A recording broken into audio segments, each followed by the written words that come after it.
It's on your website, right? Yeah. Okay, good. Thank you. They must have forgot, like Roy Jones Jr. would say. Barry, what do you guys have to do in this fight? Just gotta go ahead and do just be me, steady. Just do me. You know, and do all this and try not to make no mistakes. You know what I mean? If you go back to the fight when he fought his brother, you know, that fight was extremely tight. Despite what the scorecard said. You know what I mean? Despite what the scorecard said. So, you know, I just thank goodness that he getting another crack at it, you know, and hope God smiles on us this time. You're one of the nicest people in boxing, but in the ring you're vicious. What do you do if the Charlo start talking? Do you answer them? Do you just let them talk? Like, we'll see what happens. You know what I mean? I'm just going off emotion, but you know we always gotta keep it classy. And keep it busy. Put on for the culture. Let me ask you about this. What do you make of the whole controversy of Canelo and Triple G? You fought Canelo. I mean, what controversy is really not any questions. He was caught. Right. He says it was the meat. They say it wasn't. Alright, man. Like as if he didn't learn from as many people before him that came and got busted with the same shit. Meet my ass.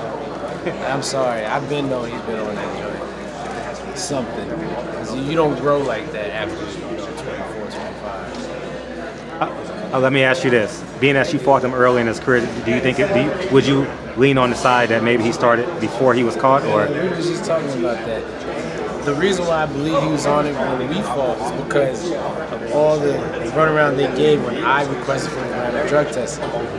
They told me they couldn't do it, couldn't be done. So when I went to BADA and said, "Can you do it?" They said, "Yeah, we can get it done." They changed their story real quick. Schaefer, he was on the call. You know what I mean? They got USADA. It was a joke, in my opinion, to get it done. So why? What's the difference, also?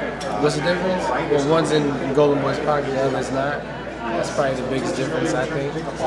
Who's not in Golden Boy's pockets? Like the judges, it seems like, you know what I mean? It's like we got to fight a whole monster. You know what I mean? It ain't just one person in there. We got to fight a whole monster.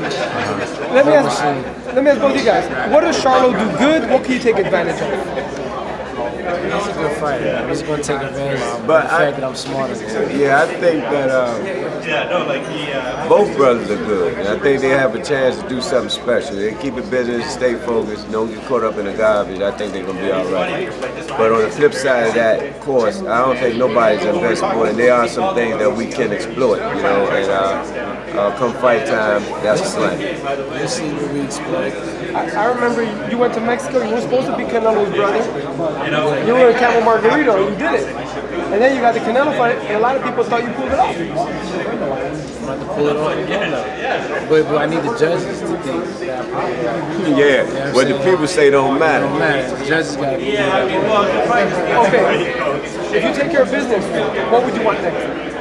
Unification. I'm still the same goal, to be unified champion. So Damalia has one belt. Who else? Damalia, the culture, I heard about the other two belts. I need that rematch. What would you do different in a rematch? I mean, Barry knows him well. He's from Barry's area. How are you, Barry? I would just have a fight for 17 months. Stay busy. Yeah, exactly. See you, man. And also, what did you think of Triple G's fight with Vanes this weekend? Did you see it? I know you are. Looking sharp as always. Vanes, you know, stumbled a little bit in the first round, but I mean, he's something special. What's your impression of Triple G versus Jamal Charlo? That's a fight we want to see. Jamal, he can punch. You know what I mean? He got skills. He's not just a dead body. Like I said, if they stay focused, and do the things that they are capable of doing, I think they're going to be nice, man. He's a big threat for Triple G, and Triple G's getting up there in age, you know. He may not want to wait too long for taking that Charlo fight. Let me ask you, do you think they work better being emotional or worse being emotional, the Charlo? In your case, Jamal Charlo. Nah, I mean, it just all depends on how you play off the emotions. I think they use the emotions well. I wouldn't say, I don't know if he's better or not, because he's always emotional. But you can't let those same emotions supersede your intelligence. But if you do that, your way of thinking and your planning will be way off. So, Austin, let me ask you a couple questions. In sparring or fighting, who had the fastest hands? In sparring, who had the fastest hands? Leotis Pendarvis. Right here from LA. Yeah, Mookie. Yeah, Southpaw. Fastest hands in the game, man. Okay. But I never got to spar Rashid Warren. He just had a big win. Congratulations. Look good. Oh, yeah, absolutely. But sparring-wise, Cleotis Pendarvis. Okay, who hit the hardest? Fighting or sparring? Yeah, Lucas Matisse. Now he's fighting Manny Pacquiao. Yeah, Break it down. You know, I like Lucas in that fight, even though they both haven't looked good in the last hours. But that one thing that doesn't go away fast is power. What do you think, Barry? Pacquiao Matisse? That's at this point in time now, that could be a 50-50 fight. Yeah, straight up. You know what I mean? Younger Manny, of course, I would have went with him. But like Austin said, you know, Lucas got the equalizer, man. You know, you can be losing going away, but bang, that one thing land, it can change the whole fight. You have a big fan base. People love you. What do you tell your fans on this big fight? June 9th is exact 4 weeks away. Yeah, it's a month away. You know, we in shape. Literally a month away. Working. we got my man Barry masterminding the whole thing. Y'all be able to go to work bragging on how awesome trust in the champion. Why do you like working with Barry Hunter? What is it? He believes in you, even if you don't believe in yourself. He don't accept nothing less than your best. And even when you think you're giving your best, if you don't believe it's your best, he wants more. And he makes you dig down to bring that out of you. You know? He'll say things like pain is temporary. And after that, it's just peace. Barry, one fighter that visited your gym that you guys worked with a little bit that I saw the clips, Gervonta Tank Davis. How talented is that kid? Listen, again, if he does all the things that he's capable of doing, the gifts that he's been given, I don't see nobody beat him. Even Lomachenko. Even Lomachenko. Look, listen. Me personally, I wouldn't do the Lomachenko fight now because he's still a baby.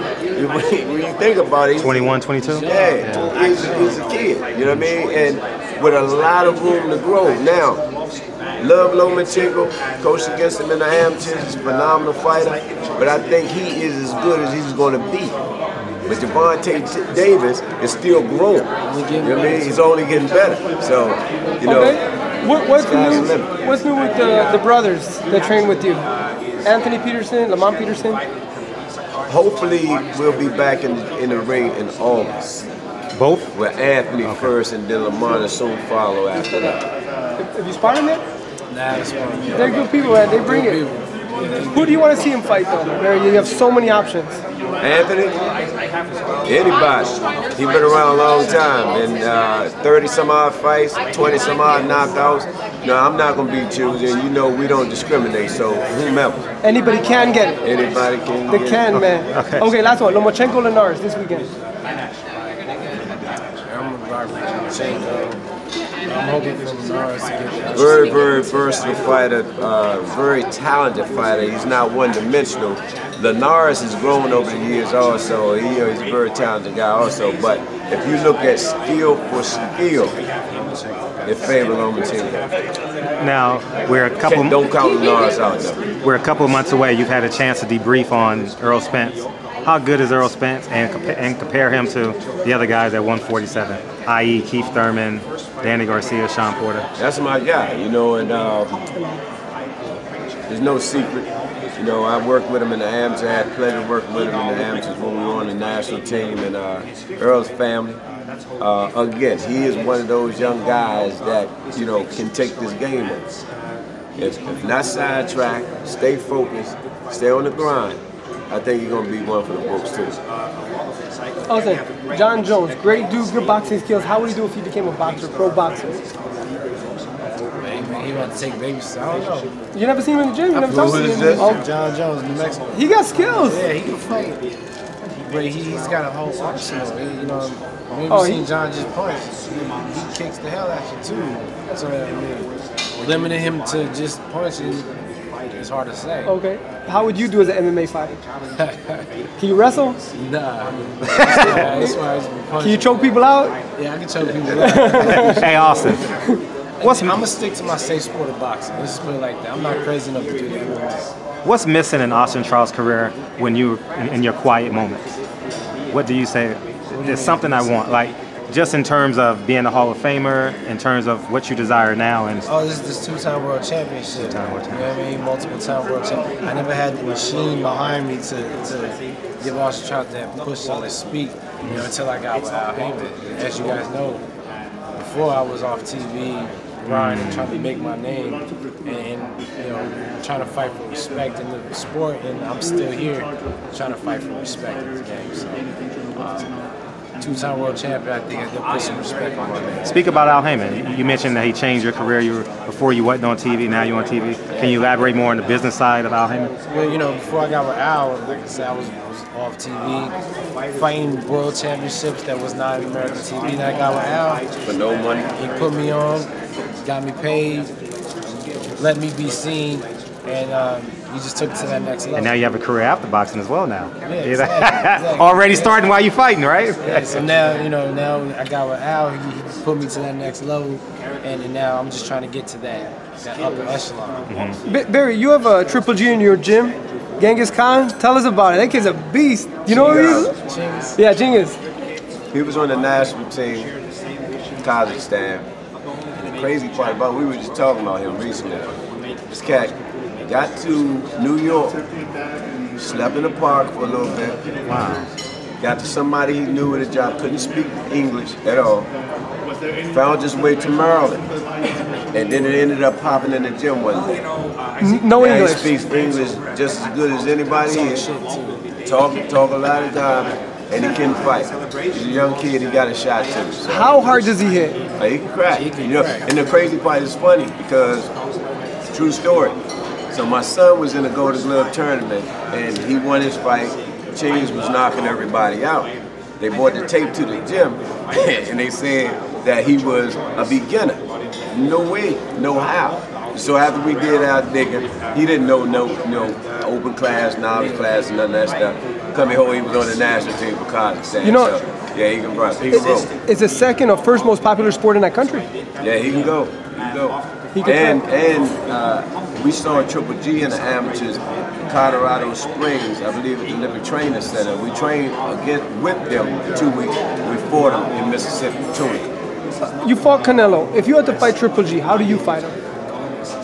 Similar to how Canelo did in the first fight, he was moving a lot, you know, making Triple G miss, you know, countering him a bit. I would counter more, in a sense. And that power started to change after 6 rounds. After 6 rounds, he wasn't able to carry that power on. You're a southpaw, right? Yes, sir. So you're more tricky and difficult than just a regular orthodox fighter. I would fight similar to Canelo did, so I would capitalize on him missing more. And you would definitely have to take a page from Daniel Jacobs' book also. That's right. He did good. Speaking I of thought he won, to be honest, you know, even with the knockout. Speaking of fighting Triple G, I gotta ask you guys. Abel Sanchez says Canelo ran, and he doubled up by saying black fighters don't sell. Would you mind elaborating on that?